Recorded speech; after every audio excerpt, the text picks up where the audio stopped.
Hello everyone, मैं आयुषी मित्तल आप सबका फिर स्वागत करती हूँ हिंद भारत के बॉलीवुड न्यूज़ में। और आज है सेलिब्रिटी स्पेशल और मेरे साथ हैं जाने माने फिल्म डायरेक्टर आदर्श जैन और very handsome very dashing Aditya Mohan. So welcome both of you sir in Hind Bharat. Thank you. तो सर कुछ भी शुरू करने से पहले मैं चाहूँगी कि आप अपनी आने वाली फिल्म्स, जी हाँ फिल्म नहीं फिल्म्स के बारे में हमारे दर्शकों को थोड़ा सा बता दीजिए। मेरी 2 फिल्में आने वाली हैं। पहली फिल्म का नाम है क्रेज़ी छोरे और दूसरी फिल्म है दुल्हा 2। मेरी एक फिल्म दुल्हा बहुत सालों पहले रिलीज़ हुई थी जो काफ़ी चली थी, अब उसका सेकंड पार्ट बना रहा हूँ लोगों की डिमांड पर। उसमें आदित्य मोहन जी को लिया है, तनुश्री हैं, अर्चना है और बहुत सारे कलाकार हैं। अवधेश मिश्रा हैं, मनोज टाइगर हैं, अयाज खान हैं, बाबा खान हैं और काफ़ी लोग हैं। सर एक आपने फिल्म का नाम लिया क्रेज़ी छोरे, तो सर ये नाम ही मुझे ऐसा लग रहा है कि ये कोई यूथ बेस्ड फिल्म है। बिल्कुल बिल्कुल, 2 लड़के हैं इसमें, एक राकेश मिश्रा जी हैं और दूसरे आदित्य मोहन जी हैं। हाँ जी। और दोनों ने कमाल का काम किया इस फिल्म में।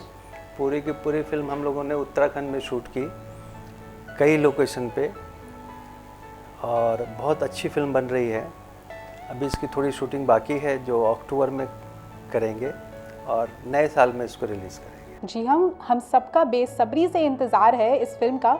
और अब मैं आती हूँ आदित्य जी पे। तो सबसे पहले तो आप हमें ये बताइए कि क्रेज़ी छोरे, तो जैसा कि मैंने कहा ये यूथ बेस्ड फिल्म लग रही है, तो यूथ बेस पे बहुत सारी फिल्में बनी हैं, ये फिल्म कैसे दर्शकों को अलग ही तरह से मनोरंजन देगी? देखिए, हमारी इंडस्ट्री में सबसे पहले तो जो इस फिल्म के हमारे मेकर हैं, जो हमारे डायरेक्टर साहब हैं आदर्श जैन जी, तो सर का जो प्रेजेंटेशन है फिल्म का वो एक अलग ही कमाल का है। जो हमने शूट किया है नैनीताल के लोकेशन में, वो पैराशूट से हमने शूट किया, लैंडिंग, जो ग्लैमर हमने दिखलाया वो शायद हमारी रीजनल फिल्म में, हमारी इस लैंग्वेज की फिल्म में नहीं देखने को मिलता है। तो काफ़ी अलग फिल्म है ये। और यूथ पे जो फिल्में बनती हैं उन सारी फिल्मों से अलग ये फिल्म है। काफ़ी अलग कुछ देखने को मिलेगा। जो ट्विस्ट है फिल्म में, जो लुक है हमारे, मेरा जो स्पेशल लुक है इस फिल्म में, जो कैरेक्टर है एक अलग तरीके से मुझे प्रेजेंट किया है। सो अपने टाइटल के हिसाब से पूरी ये फिल्म है क्रेजी छोरे। तो आपका कैसा कैरेक्टर, मस्ती भरा किसी young boy, college going boy? या फुल ऑफ मस्ती भरा कैरेक्टर है, एकदम अपने टाइटल पे कैरेक्टर है। और फिल्म का कोई ऐसा सीन नहीं है जिस सीन में ऑडियंस मुझे देखकर, मेरे जो दर्शक मुझे देख कर एक्साइटेड ना हो कि यार ये सीन खत्म कब हो गया पता भी नहीं चला। मतलब वो हंसते रहेंगे सीन को देखकर। एक अलग ही उनको देखने को मिलेगा, एक स्टाइल उनको मिलेगा, एक अलग एंटरटेनमेंट उनको मिलने वाला है। तो आपने मुझे अभी बताया कि इसमें शायद थोड़े बहुत स्टंट्स भी हैं। हाँ, इसमें काफी तो ज्यादा फिर स्टंट्स क्या स्टंट्स करते हुए थोड़ा सा एक दिल में हिचक थी कि पता नहीं कर पाऊंगा, नहीं कर पाऊंगा? नहीं, एक्चुअली स्टंट्स करते हुए हमें काफ़ी मज़ा आता है। और सर के साथ जब काम किया, जो भी स्टंट किया, तो पहले से हम इतना प्रैक्टिस कर लेते हैं, इतने कंफर्ट जोन में होकर काम करते हैं कि हमें एक्चुअली लगता नहीं कि हम स्टंट कर रहे हैं। वी आर वेरी नेचुरल, काफ़ी कंफर्ट होकर हम काम करते हैं। चलिए, बहुत अच्छी बात है।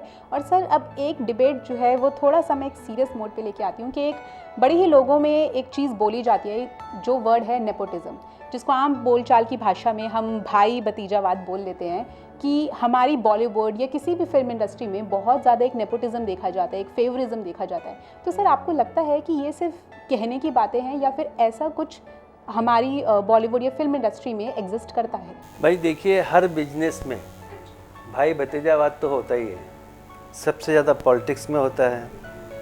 और यहाँ तो फिल्मों में बहुत, आप अगर करना भी चाहें तो नहीं कर सकते, क्योंकि ये फिल्में चलती हैं सिर्फ ऑडियंस के ऊपर। अगर मैं अपने बेटे को लॉन्च करना चाहूँ और मेरा बेटा डफर हो तो कोई देखेगा क्या मेरी फिल्म? एक बनाऊँगा, उसके बाद मैं घाटे में चला जाऊँगा, दोबारा तो बना नहीं पाऊँगा। तो ये नहीं चलता है मेरे हिसाब से। टैलेंट ही चलता है यहाँ पर और कुछ नहीं है।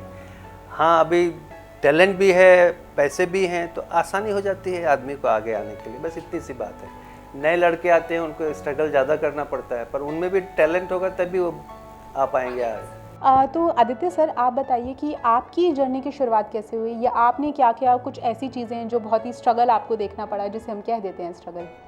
एक्चुअली हम जितने आउटसाइडर्स हैं, जो बाहर से मुंबई आते हैं एक ड्रीम लेकर के, तो स्ट्रगल तो सबको रहता है, बिकॉज अपने होम टाउन को छोड़ के एक नए जगह पर आते हैं, हर कुछ नया रहता है, नया इन्वायरमेंट रहता है, प्लस हमारा फिल्मी बैकग्राउंड नहीं रहता है, तो हर चीज़ स्ट्रगल ही होती है और सीखने को मिलता है। लाइफ में काफ़ी उतार चढ़ाव रहते हैं, कहाँ से शुरुआत करें ये समझ नहीं रहता है हम लोगों को। और आपकी शुरुआत कहाँ से हुई? मेरी शुरुआत तो मैं बोलूँगा जब मैं पैदा हुआ तभी से हुआ कि हीरो बनना है। तो डेडिकेशन था कि बनना है। जब मैं एक्टिंग क्लास में था तो मुझे जो फ्रेंड्स थे आज भी मुझे बोलते कि एक चीज़ था कि तुम्हारा लक्ष्य है कि तुमको हीरो बनना है, कैसे बनना है, वो कितना स्ट्रगल है वो मायने नहीं रखता। तो मेरी शुरुआत वहीं से हुई। 2006 में मिस्टर बिहार बना था, मिस्टर ग्लैमर ऑफ बिहार। उसके बाद मैं मुंबई आया था, मैंने डिप्लोमा लिया एक्टिंग क्लास में, पर मुझे नहीं पता था कि डिप्लोमा लेने के बाद मेन लाइफ तब शुरू होने वाली है, लाइफ चेंजिंग मोड। या मुझे लगा बस अब क्या एक्टिंग क्लास, मिस्टर बिहार और बस निकलूंगा, ऐसे काम मिलेगा। और हुआ भी ऐसा? नहीं, ऐसा नहीं अच्छा, हुआ। ऐसा नहीं हुआ? ऐसा नहीं हुआ। जो मैं मिस्टर बिहार बन के आया था, मुझे मुंबई में स्टे करने के लिए, खाने के लिए, रहने के लिए मुझे उस चीज़ को छुपाना पड़ा और मुझे मुंबई में काफ़ी नीचे लेवल से शुरू करना पड़ा। मुझे एज ए कोऑर्डिनेटरशिप और मुझे एज अ कॉल सेंटर में जॉब करना पड़ा। उस समय मेल नहीं चला करते थे, डिजिटल का इतना ज़माना नहीं था, फ़ोटोग्राफ्स हुआ करते थे सर। तो मैं फ़ोटोज़ बांटता था और हार्ड कॉपीज़ काफ़ी महंगी आती थी। मैं एज ए कुरियर बॉय भी काम किया, तो मैं प्रोडक्शन हाउस में हार्ड कॉपीज़ दिया करता था और उसी एरिया में कुरियर बांटा करता था। तो काफ़ी सारे उतार चढ़ाव मैंने देखा और आज भी है लाइफ में। तो पहली फिल्म यानी पहला ब्रेक बोल दीजिए आपको कैसे मिला? मेरी पहली फिल्म एक हिंदी की फिल्म थी। मैं शाइनी आहूजा जी के साथ कर रहा था, किसी वजह से वो फिल्म बंद हो गई। फिर उसके बाद मैंने सीरियल किया और सुशील मिश्रा जी के साथ मैंने एक टपोरी, दो जासूस किया। मैंने हमारी देवरानिया में कैमियोज़ किए। मैंने काफ़ी सारे सीरियल्स बालाजी के और स्वस्तिक के कैमियोज़ किए। फिर मैंने भोजपुरी में मेरी पहली फिल्म आई विजय पथ एक जंग, जो काफ़ी पॉपुलर रही। मुझे लोगों ने as a action hero Bhojpuri में एक्सेप्ट किया और उसके बाद फिर फिल्में चलती रही, करता रहा।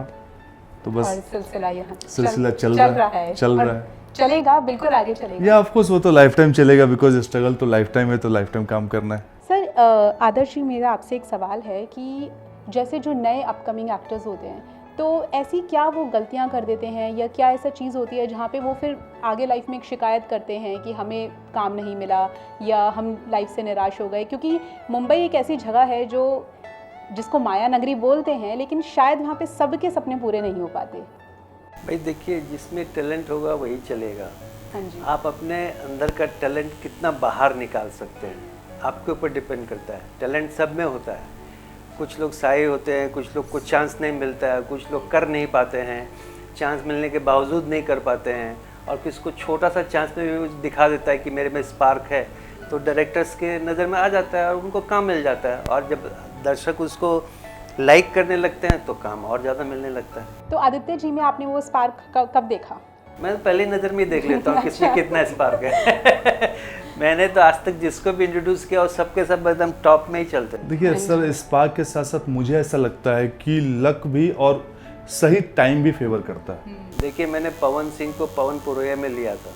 हाँ जी। मेरी फिल्म रिलीज होते ही उसने एक रात में 40 फिल्में साइन की। अरे वाह। मैंने म्यूजिक डायरेक्टर को, मधुकर आनंद को उसमें ब्रेक दिया था। वो भी तब से नंबर 1 पे ही चल रहे हैं। जिसने मेरे साथ काम किया है आज तक सब नंबर 1 पे। अब बस मुझे इंतजार है मैं जल्दी नंबर 1 पे आ जाऊँ। तो मैंने भी सर के साथ काम कर लिया है, तो अब तो लगता है कि मैं भी कहीं नंबर 1 तो हो ही जाऊंगी। मैं भी, और हमारा चैनल भी नंबर 1 हो जाएगा। सर एक और चीज़ कि मैं पर्सनली बहुत ज़्यादा नोटिस करती हूँ कि अपनी भाषा के प्रति जो लोगों का एक प्यार ख़त्म होते जा रहा है। जैसे हिंदी भाषा कह लीजिए, लिखावट की जो चीज़ है वो ख़त्म होती जा रही है, क्योंकि एक फ़िल्म के लिए बहुत अच्छी चीज़ होती है वो है स्क्रिप्ट। एक एक्टर जो है वो स्क्रिप्ट में ही जान डालता है और स्क्रिप्ट के शब्दों को मतलब स्क्रीन पे इस तरह से उकेरता है कि बस लोगों के मन को भा जाती है। तो एक अच्छी स्क्रिप्ट क्या होती है, एक अच्छी स्क्रिप्ट की परिभाषा? अच्छी स्क्रिप्ट बनती है अच्छे सोच के कारण। हाँ। आप कितना मॉडर्न होकर सोचते हैं और कितने आज के ज़माने के साथ चलते हैं, इसके ऊपर डिपेंड करता है। मैंने जितनी फिल्में बनाई है मैंने स्क्रिप्ट कभी लिखी नहीं। अच्छा। मैं सिर्फ नए सीन सोचता हूँ और मेरे सीन हर पल मेरे ही दिल में बदलते रहते हैं। जब तक वो कैमरे के सामने नहीं पहुँचते, जो कैमरे के सामने पहुँच गए वो फाइनल है, नहीं तो मेरा इम्प्रूवमेंट चलता रहता है। तो मतलब स्क्रिप्ट लाइन बना लेता हूँ, एक गाने रिकॉर्ड कर लेता हूँ अपने हिसाब से कि किस सिचुएशन में मुझे क्या गाना दिखाना है और क्या करना है, और उस हिसाब से मैं सारी फिल्में मेरी ऐसी बनी है, मैं लोकेशन पे लिख के डायलॉग्स मतलब सर के साथ काम करने वक्त दो चीज़ की तकलीफ है। हाँ जी, एक तो डर रहता है ये आप ध्यान से कि सुनिए। डर रहता है अब पता नहीं सेट पे जाके क्या मिलने वाला अच्छा। है, मतलब क्या मिलने वाला आइडिया नहीं है। बड़े अनप्रिडिक्टेबल है सर। हाँ, लेकिन बड़ा एक कंफर्ट भी रहता है कि जो ये देते हैं वो इतना नेचुरल रहता है, इतना नेचुरल रहता है, हमें लगता नहीं कि हमें सीन अभी 2 मिनट पहले मिला है। कि हमें जो सुबह से, जैसे मैंने सीरियल किया या बाकी फिल्में होता है, तो हमें सेट पे गए तो आ जाती है स्क्रिप्ट कि भैया ये 10 सीन है, आज ये 5 सीन है, आपको 5 सीन करनी है, आप देख लीजिए। सर के साथ नहीं है, चलिए हम लोग करेंगे ना। अंदर डर है, पता नहीं होने वाला क्या है, अगले सेकेंड, अगले 2 सेकेंड बाद क्या मिलने वाला है, देख लीजिए, हाँ चलिए आइए। अब वो 2 सेकेंड, वो 2 मिनट हमें जो प्रिपरेशन करना है, लेकिन फिर जो नेचुरल आता है कि सर आप लोग फिर रट लोगे तो रट्टा आएगा, नेचुरल पे आइए, मैं करा रहा हूँ ना, आपको कुछ नहीं करना, मैं करा रहा हूँ, तो हम भी फिर कंफर्ट जोन में रहते हैं। चलो कंफर्ट जोन पैदा कर देते हैं आप, तो बहुत अच्छी और बात है। खेल में शूट होता है, हम लोग खेल में शूटिंग होती है फिर। तो ये फिल्में जब आप शूट कर रहे थे, ये जो दो फिल्में हैं, इसमें कोई खेल हुआ या फिर चैलेंजेस बहुत ज़्यादा थे कि कहीं तो आपको ऐसा लगा हो कि यार ये सीन बड़ा चैलेंजिंग है, पता नहीं ये वैसा कुछ लिखते ही नहीं है ना। आप आइए इधर आइए, वो सीन लिखने की जरूरत ही नहीं है, वो ऐसे समझाते हैं कि बस चलो हो गया चलो। अब बस चलते चलते मेरा एक सवाल ये है कि अपकमिंग एक्टर्स और या अपकमिंग डायरेक्टर्स को आपकी क्या सलाह होगी? बचपन में मैंने एक कहानी पढ़ी थी। हाँ जी। कि जब द्रोणाचार्य पांडवों को और कौरवों को ट्रेनिंग दे रहे थे, तो उन्होंने एक मछली को ऊपर रखा था और सबको एक एक करके बोला कि उस मछली की आँख को भेदना है, और सबसे पूछा आपको क्या दिखाई दे रहा है?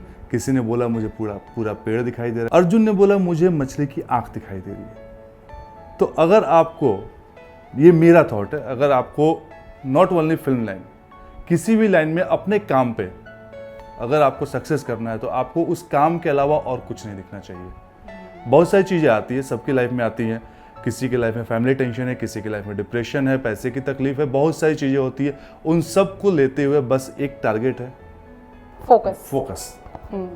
बाकी नसीब और मेहनत। चलिए, बहुत बहुत शुक्रिया सर आप लोगों का हमारे लिए टाइम निकालने के लिए, क्योंकि बड़ी ही मेहनत से इनका टाइम मिला है, और बहुत बहुत शुक्रिया आप दोनों का सर हिंद भारत के साथ जुड़ने के लिए, और थैंक यू सो मच आने के लिए। Thank you so much. और आप देखते रहिए हमारे साथ हिंद भारत, और हम ऐसे ही आपके लिए मनोरंजन प्रोग्राम लाते रहेंगे।